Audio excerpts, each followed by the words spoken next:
Good compressor, truck's running good. In here is an electric hose reel.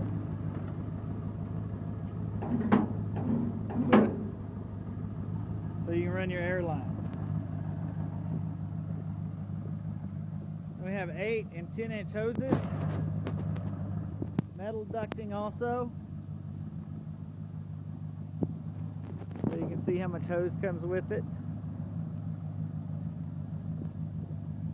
Brandon, you want to open this door, flip those bags up and open that door so you can see inside there.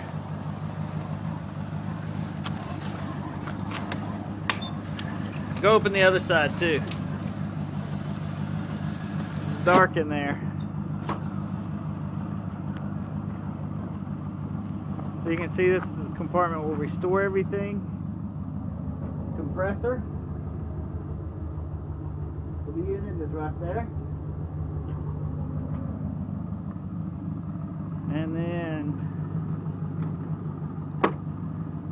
simple storage, brushes. And that's the entire unit. It's a 1989 Ford dually with a Pringle vac unit on it.